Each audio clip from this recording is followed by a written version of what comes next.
अस्सलाम वालेकुम। मैं असलम सर 10वीं का साइंस पढ़ेंगे। 10वीं के साइंस के अंदर 12वां सबक है बर्क। ये भी हमको चलाना है क्योंकि अभी जो साइंस की टेस्ट आएगी अक्टूबर महीने की 27-28 तारीख को टेस्ट है, तो 28 को शायद साइंस की टेस्ट होगी, पक्का है साइंस की टेस्ट। उसमें ये बर्क सबक के भी सवाल आएंगे, इसलिए ये भी हमको समझना है। अब इसमें जो इम्पोर्टेंट है ख़ास वो भी समझना है। तो बर्क यानी बिजली, बर्क यानी बिजली, इलेक्ट्रिसिटी। अब बिजली क्या है? बर्क। तो बर्की रॉ जो है इसकी अलामत आई है, कैपिटल आई उसकी अलामत है, और उसकी इकाई एम्पियर है, एम्पियर। और उसको नापते हैं ए मीटर से, एम्पियर मीटर से या ए मीटर से उसको नापते हैं। ये बर्की दौर के अंदर ए मीटर लगा हुआ है, तो उसको बर्की रॉ को ए मीटर या एम्पियर मीटर से नापते हैं, ठीक है। इसी तरह से बर्की मज़मर का फ़र्क, इसको इसकी अलामत वोल्टेज, इसकी अलामत वी है और इसको वोल्टेज कहा जाता है, वोल्टेज। और इसको नापने का आला वी मीटर है। जैसे ये ए है वैसा वी लिखा होता है, वी मीटर यानी वोल्टा मीटर।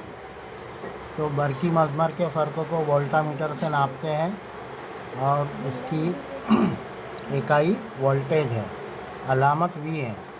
बर्की रॉ की इकाई एम्पियर है, उसको एम्पियर मीटर से नापते हैं या ए मीटर से, और उसकी अलामत आई है, इतना याद रखो। उसके बाद में बर्क बार, बर्क बार की अलामत क्यू है, इसका पूरा नाम है कूलम्ब।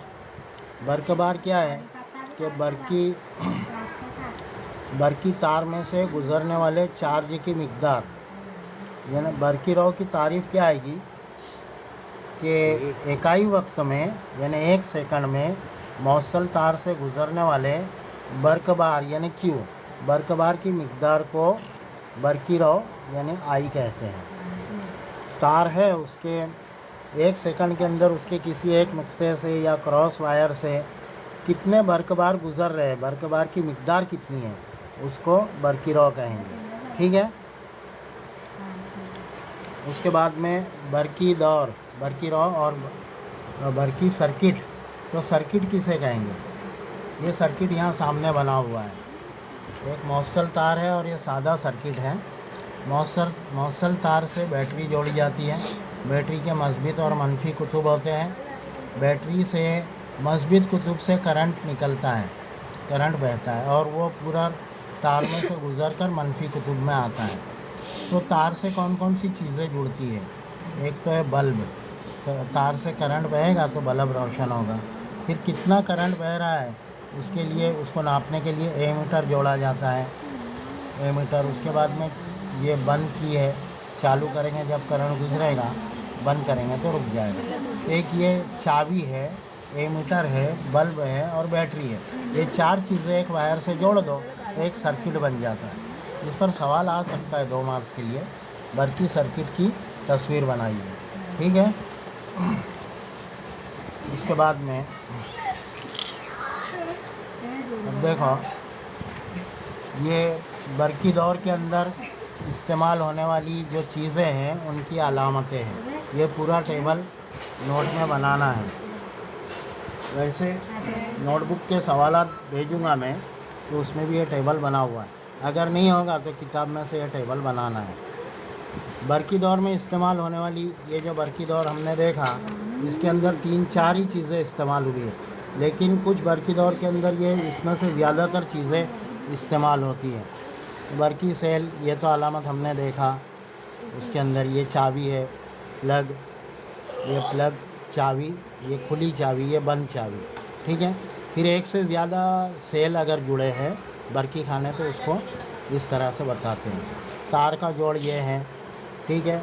ये क्रॉसिंग है, 2 तार क्रॉस हो रहे हैं तो ये निशानी है, बल्ब की निशानी ये है, अभी हमने तस्वीर में देखा। ये जो है मज़ाहमत की अलामत है और ये मज़ाहमत जैसा रेवोस्टेट उसकी अलामत है। ये ए मीटर अभी हमने देखा, और वी मीटर ये बर्की दौर में नहीं था, लेकिन वो इस तरह से होता है। वी मीटर भी जोड़ते हैं, इसकी भी प्लस माइनस। तो सवाल आता है कि ए मीटर वी मीटर की अलामत लिखिए, या बल्ब की अलामत बनाइए, या बैटरी की अलामत बनाइए, बैटरी या सेल उसकी अलामत बनाइए। तो इस तरह बनाने का है। ये कभी ये सवाल आता है 1-1 मार्क्स के लिए, ठीक है। उसके बाद में इस सबक के अंदर इम्पोर्टेंट एक बड़ा सवाल है, 4 मार्क्स के लिए आ सकता है, ओहम का कानून, ओहम्स लॉ। समझ में आया? इस पर सवाल आता है, ओहम नो नियम आकृति दोरी समझाओ। तो ओहम का नियम जो है उसूल तस्वीर बनाकर समझाना है। अब इस ओहम के उसूल के अंदर ये तस्वीर है, बरकी दौर की तस्वीर, ये एक। दूसरा इसका टेबल बनाना पड़ता है, और तीसरा इसका ग्राफ बनाना पड़ता है। ये तीनों चीज़ें बनाएंगे और तजुर्बे के बारे में लिखेंगे, तो फिर वो पूरा सवाल का जवाब मुकम्मल होगा, ठीक है। तो हम के लिए सबसे पहले तो ये तस्वीर है, इसके अंदर 4 बरकी खाने जुड़े हुए हैं, 4 बरकी खाने, ये उसकी निशानी है, ठीक है। एक साथ में 4 बरकी खाने नहीं जोड़ते हैं। ये रेजिस्टेंस है, ये वी मीटर है, वोल्टा मीटर, बरकी मजमर का फ़र्क मालूम करने के लिए, तार में से करंट कितना बह रहा है उसको नापने के लिए ए मीटर, ये चाबी, इतनी चीज़ें जोड़ना है और ये तस्वीर बनानी है, ठीक है। अब ओहम के उसूल के अंदर हमको क्या समझना है कि आई और वी का ताल्लुक़, आई और वी का ताल्लुक़ समझना है। आई यानी करंट और वी यानी वोल्टेज। तो वोल्टेज और करंट का क्या ताल्लुक़ है वो समझना है, ठीक है। इसके लिए टेबल बनाते हैं। टेबल के अंदर ये नंबर है, दूसरे कॉलम के अंदर ये सेल जो जोड़ेंगे हम, पहले एक सेल जोड़ेंगे, उसके बाद दूसरा, फिर तीसरा, यानी 4 मरतबा अलग अलग रीडिंग नोट करेंगे। एक सेल जोड़कर तो पहला जोड़, ये दूसरा, तीसरा, चौथा, एक सेल जोड़ेंगे इस तस्वीर में और उसकी रीडिंग ले लेंगे। एक सेल जोड़ने के बाद तो उसमें करंट कितना दौड़ता है तार में और उसका वोल्टेज कितना है, ठीक है। तो वोल्टेज वी बताएगा और ये ए करंट बताएगा। ये इसकी सुई होगी, वो बताएगी कि 2 एम्पियर करंट दौड़ रहा है, 4 वोल्टेज करंट, 4 वोल्टेज उसका है, बरकी मजमर का फ़र्क। तो जो भी बताएगा वो यहाँ पर लिखना है। एक बरकी खाना जोड़ो और उसमें करंट कितना पास हो रहा है। फ़र्ज़ करो यहाँ पर 2 करंट पास होता है, 2 एम्पियर, यहाँ 2 लिखेंगे, ठीक है। उसके मुकाबले में वोल्टेज अगर 4 है तो 4 लिखेंगे। यहाँ पर ये ग्राफ के अंदर, हाँ देखो, ओहम के उसूल के अंदर ये तस्वीर है और इसमें मैंने बताया कि पहली मर्तबा एक बरकी खाना जोड़कर उसकी ए मीटर की और वी मीटर की रीडिंग टेबल में नोट की जाती है, ठीक है। तुमको एग्ज़ाम में अगर सवाल आए तो ये रीडिंग लिखने की ज़रूरत नहीं है, ठीक है। अगर लिख दो तो भी चलेगा। यहाँ पर 0.2, 0.4 है, लेकिन अपने 2-4 ले सकते हैं। तो फ़र्ज़ करो करंट 2 है, उसके सामने वोल्टेज अगर 4 आया तो ये लिख लिया। फिर उसके बाद दूसरा बरकी खाना जोड़ते हैं जिसको दूसरा जोड़ कहेंगे। तो जाहिर सी बात है कि 2 बरकी खाने जोड़ेंगे तो करंट भी डबल हो जाएगा, वोल्टेज भी डबल हो जाएगा। एक बरकी खाने से 2 करंट था, 2 एम्पियर, तो 2 बरकी खाने जोड़ेंगे तो 4 एम्पियर करंट हो जाएगा। वो इस तरह लिखना है। और वोल्टेज भी डबल होगा, पहले एक बरकी खाने से 4 था वोल्टेज, अब 8 हो जाएगा। ये पहला जोड़, ये दूसरा, 2 बरकी खाने जोड़ दिए। उसके बाद तीसरा बरकी खाना जोड़ेंगे, ये 3 नंबर, बरकी सेल की तादाद। 3 बरकी खाने जोड़कर इसकी रीडिंग लिखेंगे। फर्ज करो वो 6 आई और यहाँ पर 12 आ गई। ये 2-2 से बढ़ रहा है तो ये 4-4 से बढ़ेगा, 4, 8, 12। फिर यहाँ पर चौथा बरकी खाना जोड़ेंगे, चौथा जोड़, तो उसके अंदर ये 8 करंट आया, यहाँ पर 16 वोल्टेज आ जाएगा, ठीक है। इतनी रीडिंग लेना है। और इसमें जो तार इस्तेमाल होता है वो नेक्रोम का तार होता है। ये तस्वीर के अंदर नेक्रोम का तार इस्तेमाल किया जाता है जो एक्यूरेट करंट और वोल्टेज बताता है, ठीक है। फिर ये V/I लेंगे तो वो कांस्टेंट रहेगा, यानी मुस्तकिल रहेगा। V/I क्या हो जाएगा? V 4 है, I 2 है, 4/2 तो ये 2 आ जाएगा। फिर इसी तरह से 8/4 आएगा दूसरे में, ये भी 2 हो जाएगा, सब तरफ 2 2 आएगा, यानी ये मुस्तकिल रहता है, V/I मुस्तकिल। इसका मतलब ये कि करंट बढ़ता है तो वोल्टेज भी बढ़ता है। यही चीज़ हमको साबित करना है ओहम के उसूल के अंदर। तो ग्राफ के ज़रिए से भी इसको साबित कर सकते हैं। अब यहाँ पर ग्राफ कैसे बनाएंगे कि V वर्सेस I का ग्राफ बनाएंगे। I को यहाँ पर हम x महवर पर लेंगे, ग्राफ पेपर पता है तुमको, नीचे यहाँ पर x महवर होता है और ये y महवर होता है। तो x महवर के ऊपर I की रीडिंग लेंगे, यहाँ पर 0.12 है, तो हमने जो रीडिंग लिया है वो 2, फर्ज करो यहाँ 2 है, यहाँ 4 है, 6 है, 8 है, इस तरह। आगे होता तो 10 आता, यहाँ पर 4 है, यहाँ 8 है, 0.4 यानी अपने 4 लेंगे, 8, तो ये 12, 16 और ये 20, ठीक है। पाँचवा बरकी खाना होता तो 20 आता, 4 लिए तो 16 था। फिर क्या करते हैं कि ग्राफ को पॉइंट लगाते हैं इस तरह कि 2 को 4 से जोड़ना है, 2 से 4 जुड़ेगा, 4 से 8 जुड़ेगा, 6 से 12 जुड़ेगा, इस तरह से। तो 2 और 4 यहाँ पर वो पॉइंट आएगा, उसको निशान करेंगे। 4 से 8 को जोड़ना है तो यहाँ पर आएगा पॉइंट, ये 4 और 8 को जोड़ने वाला पॉइंट, इसको कहेंगे कोऑर्डिनेट पॉइंट, कोऑर्डिनेट पॉइंट, वो यहाँ पर आएगा, ठीक है। फिर ये 6 से 12 को जोड़ेंगे इस तरह से, ये 6 और ये 12, यहाँ पर आएगा पॉइंट, ठीक है। तो जितने भी पॉइंट आएंगे, यहाँ पर एक पॉइंट यहाँ पर आएगा, उन तमाम पॉइंट को फिर पट्टी रख कर जोड़ेंगे तो ग्राफ ख़त मुस्तकीम में हासिल होगा, और ख़त मुस्तकीम में ही ग्राफ आना चाहिए। पॉइंट हमारी रीडिंग थोड़ी ज़्यादा है, ये किताब में यहाँ चौकड़ी है तो यहाँ आ जाएगी, यहाँ पर चौकड़ी है तो यहाँ आ जाएगी, समझ, उससे कोई फ़र्क पड़ेगा नहीं, ठीक है। लेकिन ऐसे ही सीधा ग्राफ ख़त मुस्तकीम में आना चाहिए, वो आएगा, और ये ओरिजिन से गुज़रता हुआ जाएगा ग्राफ। ओरिजिन यानी मुब्दा से गुज़रता हुआ ख़त मुस्तकीम के अंदर ग्राफ हासिल होता है। ये लिखना है, ग्राफ बनाना है, नोटबुक के सादे पाने के ऊपर ही ग्राफ बनाना है, ग्राफ पेपर नहीं मिलेगा तुमको। तो इस पर से नतीजा ये निकलता है, ये नतीजा V is directly proportional to I, यानी V का सीधा ताल्लुक I से है। इसका मतलब क्या, V जैसे जैसा बढ़ता है I भी बढ़ता है, तो ये साबित हो गया। आखिरी में ये लिखना है V directly proportional to I, इतना लिखेंगे तो ये तजुर्बा पूरा हो जाएगा। ये इम्पोर्टेंट है, 4 मार्क्स के लिए आ सकता है, ठीक है, इसमें कोई प्रॉब्लम नहीं है। ये तजुर्बा भी नोटबुक के अंदर यहाँ से लिख सकते हैं, सवाल लिखने का, ये हेडिंग लिखने का, तस्वीर बनाना है, टेबल बनाना है, टेबल में रीडिंग नहीं लिखे तो चलेगा, और ये ग्राफ बनाना है, ठीक है। सादा ऐसा ग्राफ बनाकर आखिरी में ये लिखना है।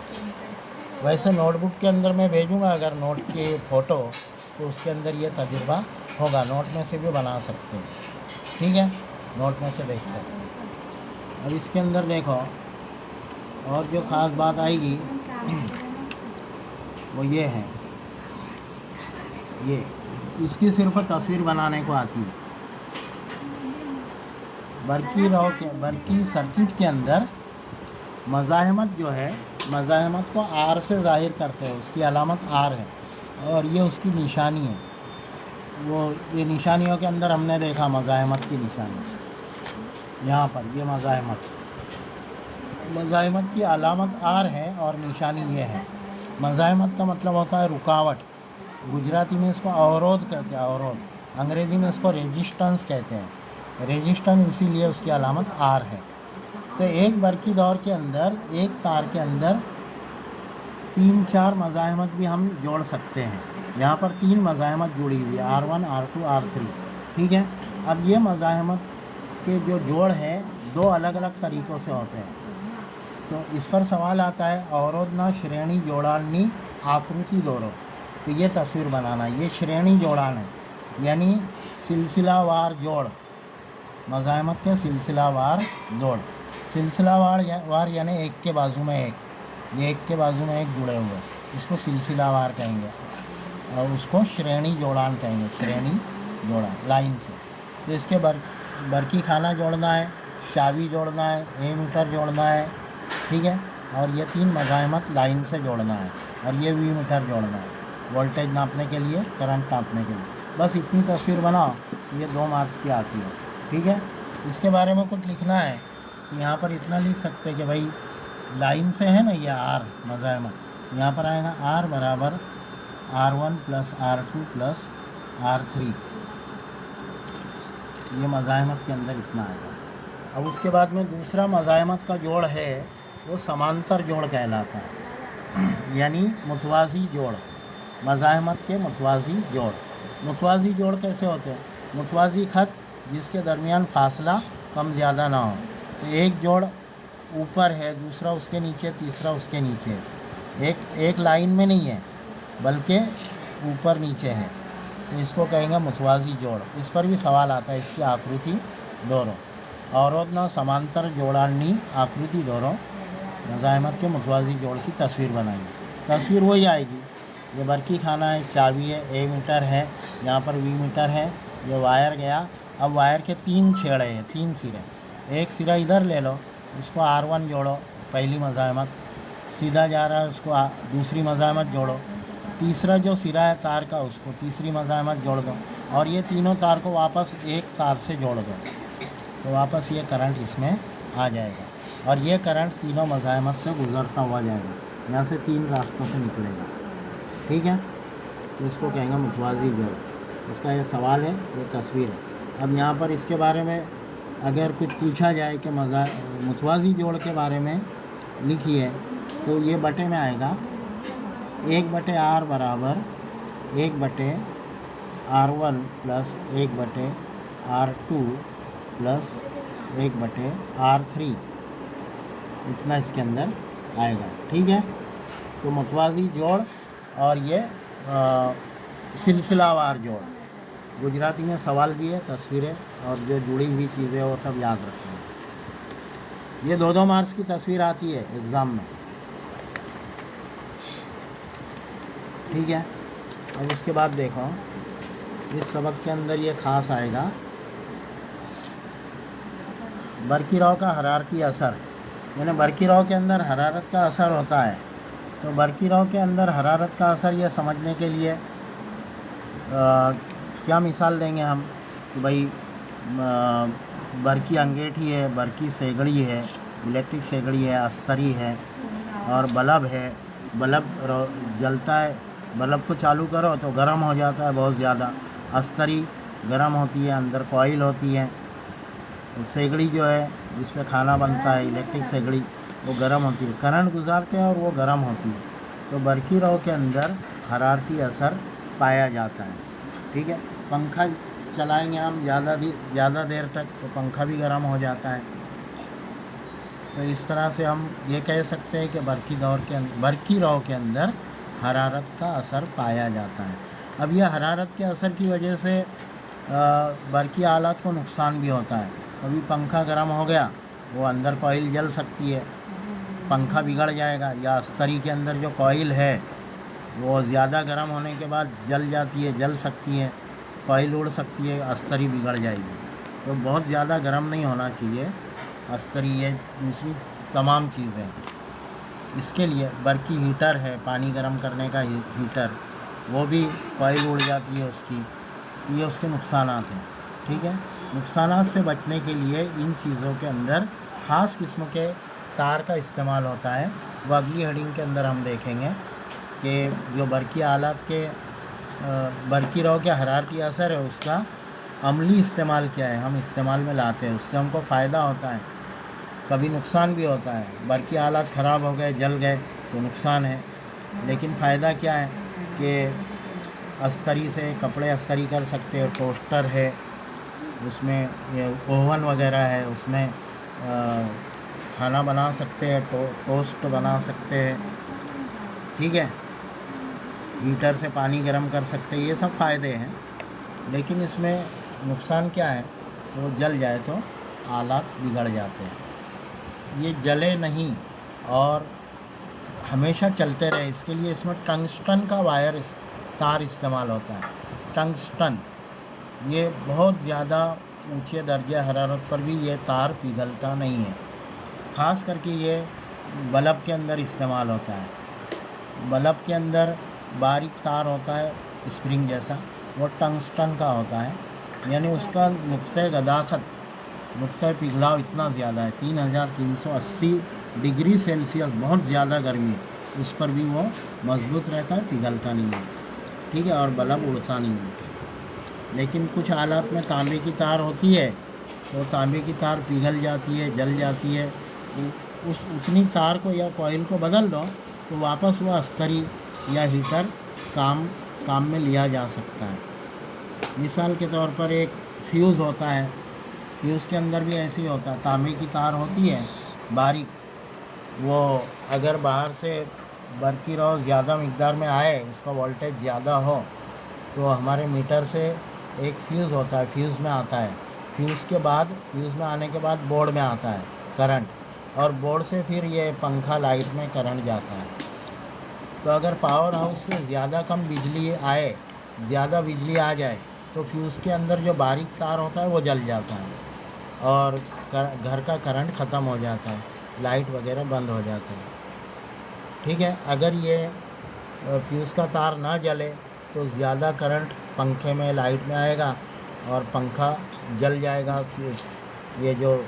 ये है फ्रीज बिगड़ जाएगा, या फ्रीज में से करंट निकलेगा, वायर वगैरह शॉर्ट सर्किट हो जाए, घर की वायरिंग जल सकती है।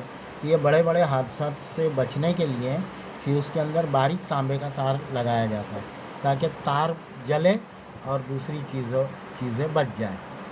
ठीक है, तो फ्यूज़ का तार बारीक होता है और वो जलने के बाद उसको फ्यूज़ को निकाल कर तार को बदल दें, जलने वाली तार को, और उसमें अच्छी तार फिट कर दे तो फ़ौरन फ्यूज़ आ जाता है, करंट आ जाता है। फ्यूज़ के अंदर अलग अलग तार होते हैं, 1 एम्पियर का, 2 एम्पियर, 3A, 5A, 10A, जैसी अंदर बिजली का सप्लाई होता है घर में और कारखानों में ज़्यादा होता है, उस हिसाब से फ्यूज़ का वायर अंदर इस्तेमाल किया जाता है। ठीक है, मोटी वायर हो तो करंट ज़्यादा आएगा। ये यहाँ पर ये सबक पूरा हो गया। अब इसके सवाल के जवाब मैं भेजूँगा ज़ेरॉक्स नोट की। ठीक।